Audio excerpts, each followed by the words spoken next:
Hey everyone, it's Lindsay, your on again, off again Mary Kay lady. Last few months have been crazy. I've been doing all kinds of stuff with my other business, and I finally got some stuff organized just by packing it all back up since I'll be back in Alabama shortly.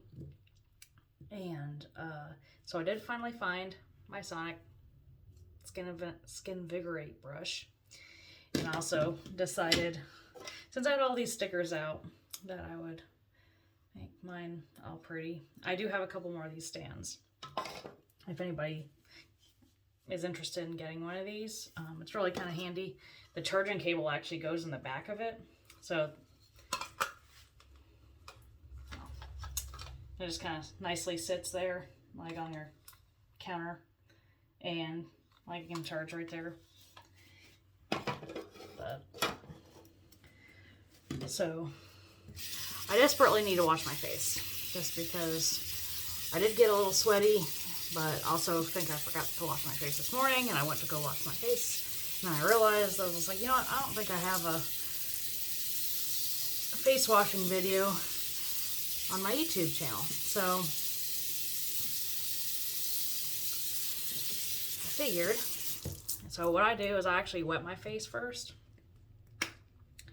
and also wet the brush head. All you needed is nitty bitty, about pea-sized amount. I mean, it actually, like, you've seen me wash my face before with this stuff, I think. Some of you.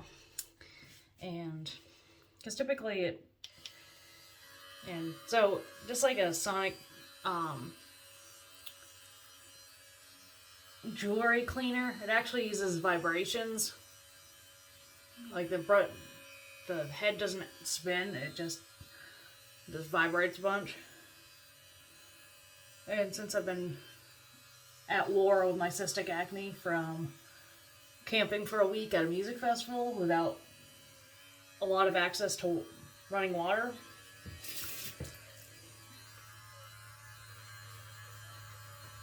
and I mean, you don't really have to scrub, but I know that if you scrub a little bit, and I haven't been exfoliating like I probably ought to,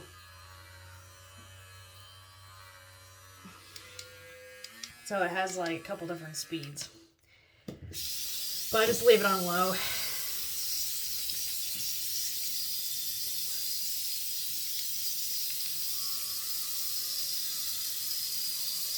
And I go around with the cleanser and then without the cleanser. I mean, I want to say that there's a good way and a bad way to do it, but I just have the tendency of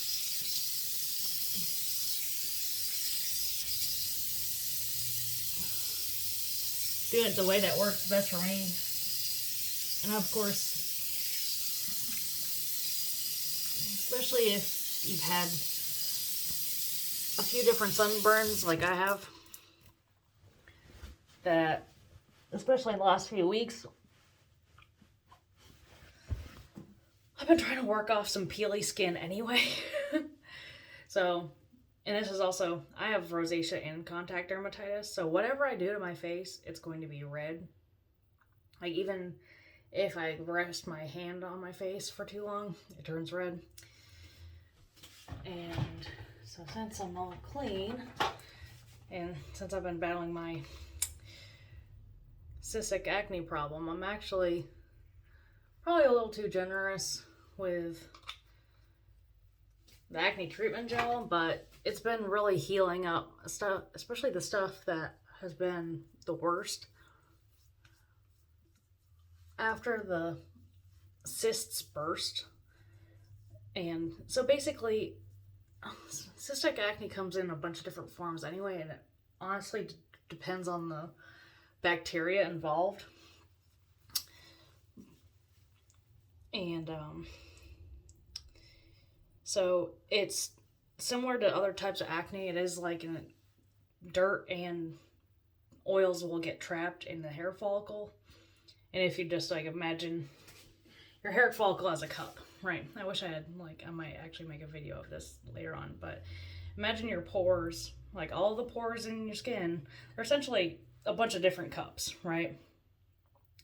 And you generate natural oils anyway. Well, many people do, but it's the overwhelming majority of people have some level of natural oil. There are a lot of people that they don't produce enough oil, and there's a lot of people that produce too much oil. But overwhelming majority just produce like a little bit of oil. Their face gets some kind of natural oils to it. And that's part of why washing your face is important, is just because like dirt and stuff gets trapped in those oils. Some of that dirt and oil, dirt, bacteria, whatever, dirt that has bacteria with it, whatever it is, even just walking outside, you get bacteria. Walking through your house, you get bacteria and dust and other things. So when that stuff gets actually trapped inside a pore with oil or just hanging out in there and it's not getting washed, there's no pH changes, they're like with skincare items or even just water, like running water on your face changes the pH slightly, just because water has typically a different pH than the oils in your skin. And so even though just water can sometimes benefit, or just water and soap benefits, or just water and cleanser sometimes benefits, like everybody's going to be different because it's all just what you're exposed to, what your skin is extruding, what your natural body's pH is. There's a lot of factors. And that's why there's so many different skincare regimens and supplements and toners and serums and all this other stuff, that literally everybody is different. So, but with cystic acne, that infection, or basically inside the pore, either will go way deeper than it needs to. That's actually this is my travel size. This is different from the acne treatment gel. This is a travel size oil-free moisturizer for acne prone skin. And I didn't use enough, but so part of what makes cystic acne different is because it's a faster infection and often bigger, like scale wise, and a lot of times it's deeper. So you can't just like pinch, like if you get a pimple or a whitehead, it's like a whitehead on meth, unfortunately. And sometimes it's so deep. Like I had a couple of these on my skin surface that literally looked like a pea underneath my skin, or like a peppercorn. That's probably better scale size. Like a whole black peppercorn underneath my skin, and I can't get to it without a needle, and I didn't really want to do that. Sometimes I can get them to surface with enough heat compresses and just my skin is greasy enough, but a lot of people don't have, like, they just haven't taken care of it before. Lots of times those bumps get really hard really fast, and a lot of it has to do with how your body reacts to that type of infection. Lots of people, like, you've probably seen people even at the grocery store that they've got like a big regular skin tone lump on their face, and sometimes it can get pretty big. Like they can get the size of like a grape cut in half. And like I actually worked with a gentleman that he had one on his arm that it was just like a really bad cystic acne type of thing, but he had acne anyway, like just all over, but he had just issues with his skin and everything anyway, because he didn't wash his face or his body very well. But if you have acne, something's wrong, or you're just not really keeping up with something. Like, he didn't smell, but I mean, like, something was wrong. And I don't know if he needed to be on an antibiotic. That's his deal. But he had one probably the size of a grape on his arm that ended up having to be lanced, but the way his body reacted to it was to encase it in calcium. And at first it looked like a calcium deposit, but then it had a bunch of infected whatever.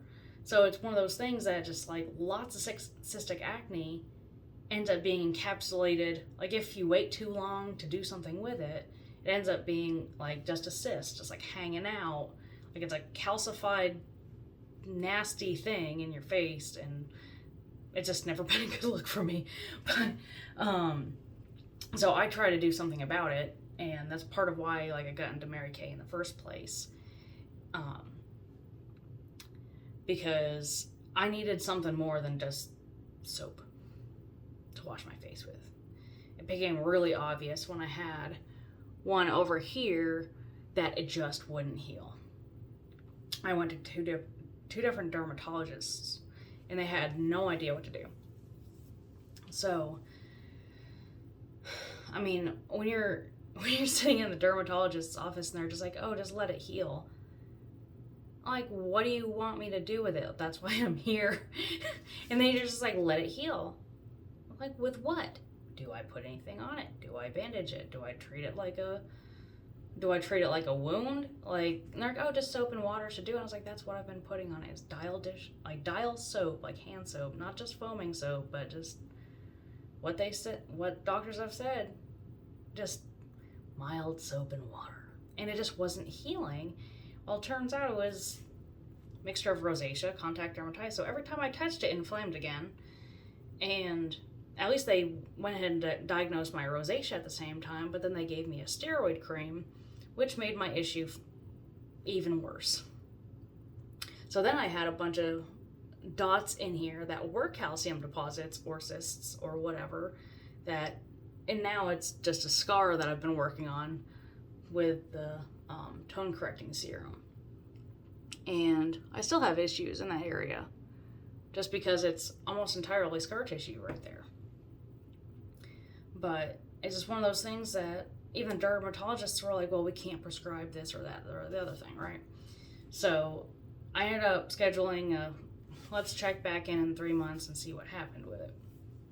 Well, the month before, my director had actually called me, and I was buying random onesie-twosie things from her at the time, because she was my Mary Kay consultant. And I was like, I really don't want to spend more than $50 on skincare. This is ridiculous. I shouldn't have to spend $50 or $60 on anything for my skin. I was like, well, I was just told not to use soap and water. And Teresa was just like, hear me out. If you become a consultant, maybe you can sell enough stuff to afford your skincare. And I was like, well, how much does it sign up? And she said $30. I'm like, well, for $30, then what can I do with that?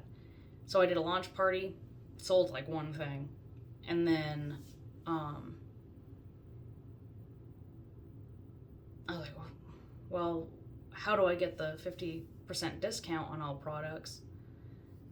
And she's like, well, sell, $300 worth of stuff. And that would basically pay for yours. Like, you can get the 50% off of that, but also make some money on top of that. So I did. And here we are, 3 years later. So, I mean, and the biggest thing is just like, when I do have like hormonal ups and downs, sometimes little cysts will come back, and it's always in weird areas, because if it's hormonally based, like, it's going to be like, not every Cosmopolitan quiz is going to be correct, and not every internet quiz is going to be correct, because no one, like, there's no I don't think dermatologists are coming up with those exams. It's other brands of skincare that they're coming up with whatever seems correct at the time. And even though I trust dermatologists to an extent, even medical boards can only like certify you and allow you to prescribe certain things, and a lot of medicated stuff doesn't work for the application that they're throwing it at. They can't say, like a dermatologist literally can't say, have you tried Mary Kay? They can't say, have you tried Clearasil? Have you tried this? Have you tried that? They can't list any brands because brands change the recipes of everything all the time. So they can't, like, they can be held liable. So when I went back, after even just using Mary Kay for a month, my skin had greatly improved. It was a lot less red.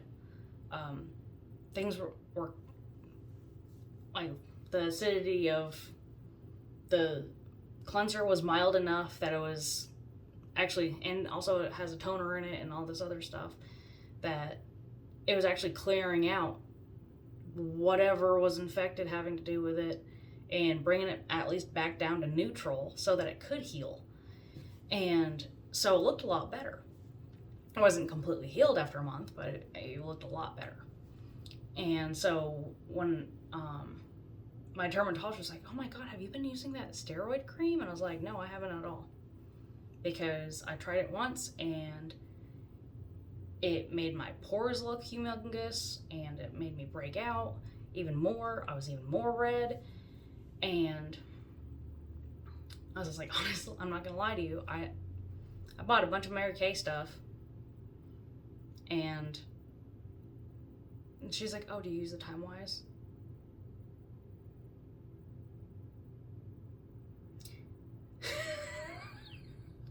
So, say what you will, and I know that, like, a lot of people have reservations about Mary Kay just because, like, a couple burnouts on the internet have said that they hate it, that it didn't work for them, or whatever. It's just like, if you don't wash your face with it, it's not gonna work. Like, I have some of the most sensitive skin that someone can possibly have, and it works. Like, my face looks a lot less red already. Like, for a mild cleanser, like, it does pretty good. And I haven't seen nearly as bad acne. Like, even with those few cystic acne spots, like a month ago, like, they look like freckles now. And that's not just natural healing, because I've had acne my entire life. Until the last 3 years I've been Mary Kay, and I've been using the Time Wise products. Like, I'm not just here to, like, I don't have a filter on. I don't have a full face of makeup telling you about how amazing the skincare is. Like, I'm just being real with you. And it's working for me. It's done wonders for my sister's skin. It's done fabulous things for my mom's skin. And she's a skin cancer survivor that, well, luckily she didn't have to go through radiation, but that she did have a giant scar on her face. And luckily, I mean, it was a decent surgeon too that did that. But also, it only really, it kind of made her face, you know, different in appearance after surgery. I mean, it makes a lot of sense. So she started using the Time Wise repair set, and it's helped a lot. I mean, she also has very sensitive skin, so she uses it sparingly. Like, you don't have to throw the full kit at your face constantly. Like, you don't have to slather anything on. Like, most of the products, you just need like a tiny little amount, or even apply as needed, especially with, like, if you have combination skin. Like, if it's only oily throughout here and your chin, like, just moisturize where you need to, put product where you need to. The tone correcting serum, though, you probably ought to do your entire face so that it tones your whole face. But, like, there's some products that you can get away with just a little bit here and a little bit there. But, I mean, one of the biggest things, though, is that you have got to use it, though. If you want it to work, you've got to use it. I mean, even with, like, the satin lips, I haven't had chapped lips in 3 years, because I've probably bought 12 tubes of these. but it's because I put it on every time I wash my face and before and after I've brushed my teeth. And Fred hasn't had chapped lips either. We were joking about that the other day, that a friend of his, I mean, it's summertime right now, so, well, friend and coworker of his, I was like, Fred, don't you get chapped lips when you're dehydrated? He's like, you know what, I haven't had chapped lips in the longest time. So, I hope that's at least entertaining, if you made it this far in the video, but all I ask is people give your skin a chance. Really. I mean, I didn't think that there was anything that was going to fix my cystic acne or any of the acne on my face. Like, my forehead used to look like a constellation. And it was a bummer. It was a huge bummer. Especially just because at the time, like, I had gotten divorced, I was in a bad place, and for several years, like even before I got married, that I just had such bad acne that it's like that's all anybody could ever see. And like I remember being on dates where somebody would say like, oh, you must eat a lot of junk food. Like, excuse me? It's like, oh, maybe you should eat a salad. It's not just like I'm a size 8, you know? And I was like, why should I eat a salad? They're like, well, your face is all broken out, so I just figured maybe you eat bad.